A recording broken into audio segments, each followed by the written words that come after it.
Nesse momento, ele avista a ladra e o ladrão, porque tinha um cara com ela, sai correndo igual um louco. Outro momento do filme, né, que a gente tá agora. Sai correndo igual um louco, passa pelo meio dos carros tudo e vai lá e consegue, nesse dia, pegar de volta o item roubado. A mulher que falou que não queria que ele chegasse nem com aquele que ele saiu, falou que para se despedir daquele, porque ela queria que ele vendesse, agora ele não tinha um, agora ele tem dois, voltou com dois para casa e foi contar a história para ela, falando que foi roubado, que não sei o que, e ele teve que correr atrás e conseguiu resgatar a máquina que foi perdida. E ela foi super indiferente com ele, falando várias e várias vezes, tanto faz, tanto faz, tanto faz, cagando mole para ele. Um pouco antes, quando ele estava correndo para poder pegar a máquina e tudo mais, explica no filme que ele gastou toda a poupança dele naquelas máquinas, porque era uma máquina revolucionária, inovadora, que ia mudar o aspecto do raio-x, os caceta, que não sei o que, só que aí vem o porém. Ele fala no filme o seguinte, mas ele não sabia que médicos e hospitais consideravam um luxo desnecessário. Para você que escuta aí, não sei o que revolucionário, não sei o que vai mudar o trajeto de não sei o que lá, sempre tem um porém, sempre tem um mais, sempre tem alguma vírgula que não te contaram. Então, quando você vai aportar todo o seu dinheiro guardado, ele falou que pegou toda a poupança dele e comprou uma cacetada de máquina, ele pegou todo esse dinheiro, tudo, e comprou essas máquinas porque ele queria um retorno absurdo. Ele ia ter um retorno do caramba se ele vendesse todas aquelas máquinas. Tá parecendo alguma coisa que você já escutou? A melhor ação que valorizou 130% nos últimos 6 meses? Que não sei o que, invista pela gente. Várias propagandas que você escuta por aí para você pegar o seu dinheiro que tá na poupança ou onde for, invista comigo. Aqui você vai fazer day trade, swing trade, não sei o que, comprar ações e ganhar muito dinheiro. Sempre tem uma vírgula por trás. Sempre. São pouquíssimos os casos que você vai ter alguém que não vai colocar uma vírgula depois, que não tem uma letra miúda embaixo. Tome muito cuidado com o que te oferecem. Aqui era a máquina revolucionária, sei o que, não era a moeda revolucionária nem nada do gênero, que você conhece aí, né? Aquela moedinha que tá aparecendo aí, que todo mundo tá falando que vai valorizar pra caramba. Enfim, sempre tome cuidado. Nesse momento, ele meio que foi passado para trás. Ele ainda conseguiu vender as máquinas, mas de qualquer forma, ele correu um risco muito grande e ele ficou muito na M. E demorou muito tempo para ele vender as máquinas. Ele recuperou a máquina roubada e tal, contou para a esposa e ela várias e várias vezes falou: tanto faz, tanto faz. Tanto faz. Teve um momento, um trecho do filme, ele pergunta uma coisa. Então você não confia em mim? Tanto faz. Tô nem aí. Mais uma vez mostrando total indiferença com ele, não ligando mais para o que ele fala. Não sabemos se ele o tempo todo contava mentiras e tudo mais, a gente não tá aqui para julgar isso, a gente tá aqui para saber de finanças. Mais uma vez ela bota ele para baixo. É chato, é complicado. Ela também está passando por um momento de estresse muito grande, ela tá muito mal. Aqui nós podemos ver que a questão financeira influencia muito num casal. Se você acha que não, minha mulher vai segurar as pontas pro resto da vida, porque eu tô desempregado já faz 6 anos, você acha que ela não tá incomodada com isso? Assim o contrário também, você acha que a mulher que tá lá largada, não tá fazendo nada, e o cara tá tendo que segurar tudo, já tem 6 anos, você acha que ele não tá incomodado com isso também? Mas uma coisa aqui que ela não vê é que ele tá tentando, ele tá indo atrás, ele tá lutando pra conseguir, só que ela acha que só ela tá fazendo as coisas. E não é bem assim. Ele também está tentando, ele também está lutando, só que a luta dele é mais longa, porque ele não depende de um salário que depende do quanto ele trabalhe, ele vai ganhar. Ele depende de vender ou não vender. E ultimamente ele não tem tido conseguido muito.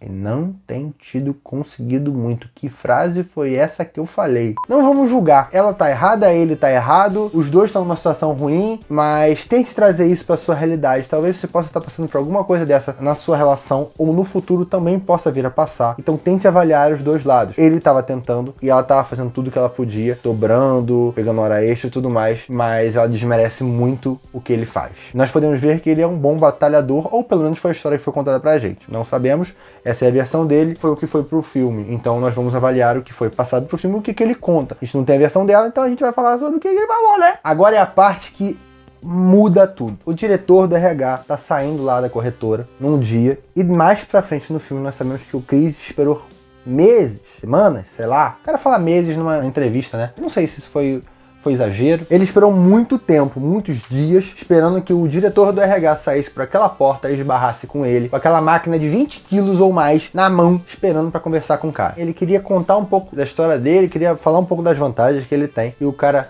cagou. Mole. E o que aconteceu? O cara falou, eu preciso ir para Norway. É Norway? Norway Valley, isso. Ele falou assim, eu também estou indo pra lá. E a porra nenhuma. Mas ele falou que podemos dividir a corrida para poder ter mais um contato com o cara que foi crucial nesse momento que, mais uma vez, cagou pra ele. Mas ele tinha uma coisa em mãos. Sim, o cubo mágico que a gente falou. E ele falou que era impossível montar, como diz nesse trecho aqui. Isso é impossível. Eu consigo. Não consegue não. Ninguém consegue. Não, eu garanto que eu posso conseguir. Ah, não dá. Me dá aqui. Vocês viram que ele falou que é impossível. E ele fica o tempo inteiro falando que é impossível, você não vai conseguir. O táxi pode parar que você não vai conseguir. E várias coisas assim. E ele fica falando. E no final das contas, o nosso querido Chris consegue montar o cubo mágico. Foi o jeito que ele chamou a atenção do nosso querido diretor. Só que o diretor esqueceu de um pequeno detalhe, que é pagar o táxi. Que estava em $17,10. Coisa que ele não tinha. Ele mandou o taxista voltar um quarteirão, que ele falou que é logo ali. E ele fugiu, correu, voltou para pegar a máquina que ele tinha esquecido no táxi. Correu mais uma vez, correu pra caramba, foi parar no metrô. E quando a porta do metrô fechou, o braço dele fica para fora e a máquina cai no chão. A máquina caiu e agora menos um ganho pra ele, né? É um mês de dinheiro dele que foi pro chão, pro lixo. Ou não, quem sabe? Chegando em um determinado momento, ele liga pra casa, a esposa largou ele, foi embora, levou o filho, e aí acontece várias coisas. Ele chega em casa, desolado, já não tem mais nada, já não tem esposa, já não tem filho, tudo errado, deu tudo errado, ele perdeu a máquina. Nesse monte de coisa que aconteceu, ele ainda recebe uma ligação, e é o diretor da RH falando para ele ligar para assessora, para secretária dele, para poder pegar as informações para poder ir para uma entrevista de emprego com o assessor. E com isso, ele consegue finalmente uma entrevista de emprego que pode ser que ele consiga a vaga. Vocês vão entender mais um pouco pra frente, só que nem caneta ele tinha. E ele teve que decorar o número, sair correndo para um mercadinho local, anotar lá no local, enquanto um amigo dele ficou buzinando um monte de número no ouvido dele, cobrou $14 do amigo, o amigo não pagou, e esse foi o momento que ele estava na pindaíba, mas ele conseguiu receber uma ligação, que pode ter sido a baita da oportunidade dele. Ou não, né? Porque ele vai se ferrar de novo. Alguns dias se passaram, pediram um apartamento de volta, que ele deveria sair do apartamento, mas ele conseguiu mais uma semana, falou que ia pintar o apartamento e tudo mais. Só que nesse período que ele estava pintando o apartamento, a polícia bate na casa dele, ainda chama ele na delegacia, que ele tinha que pagar todas as multas, ele pega todo o dinheiro que ele tinha, paga as multas, mas mesmo assim ele teve que ficar na delegacia, passar a noite preso até 9h30, sendo que a entrevista dele no dia seguinte era 10h15 da manhã, na que o longe pra caceta. E ele ia sair 9h30 da delegacia preso e teria que ir na entrevista 10h15. O maluco saiu correndo igual um louco da delegacia à ponte que partiu. Longe pra caceta, correu uma maratona, mas o cara chegou. Brother, tu já tá percebendo como o cara se ferrou? O cara deu tudo errado. Chegou lá, ele era o único cara que não tava de terno e gravata, tava todo suado, de regata, um casaco que não queria fechar nem a pau, todo sujo de tinta. Chegou lá e falou a verdade. Falou que ele foi preso, porque ele não pagou multa, todo mundo riu, que ele tava pintando o apartamento dele e um monte de coisa. Só que nessa entrevista houve mais uma oportunidade que ele mais uma vez agarrou. Como a gente pode perceber, as oportunidades existem. É só você saber quais são e agarrá-las. Nada que ele falava chamava a atenção do velho que estava entrevistando ele. Até essa pergunta aqui. O que você diria se alguém viesse aqui fazer uma entrevista sem paletó e eu o contratasse? O que você diria? Que ele devia ter uma calça muito bacana. E com essa pergunta do velho, todo mundo esperava que ele falasse que não contrataria, que alguma coisa do gênero, mas ele deu a resposta mais sincera e que ninguém esperava. A resposta foi genial. E ele foi um dos 20 a serem chamados para o processo de estágio. E o Chris quase recusou esse processo de estágio por ser um processo não remunerado de 6 meses, onde ele não teria condição de arcar com o filho, que agora já estava morando com ele, e ele não teria condição de arcar com o filho, não teria condição de arcar com a família. Mas o diretor da RH falou assim, que se ele não tivesse aceitado, ele ia ser um cara que ia ficar com cara de babaca, porque ele que foi a indicação, e não deixou ele recusar a proposta de certa forma. E o Chris, com seus cálculos, lembrou que ele tinha 6 máquinas, e essas 6 máquinas conseguiriam fazer ele sobreviver pelos 6 meses, ou talvez conseguisse sobreviver, como ele fala, e ele aceitou a proposta. E agora começou o estágio não remunerado, sendo que ele tinha 20 candidatos e todos só concorriam a uma vaga. Então ele tinha uma chance em 20, sem contar que ele ia ter que se virar para vender as máquinas para poder sobreviver. Nesse momento ele já foi despejado, ele já estava morando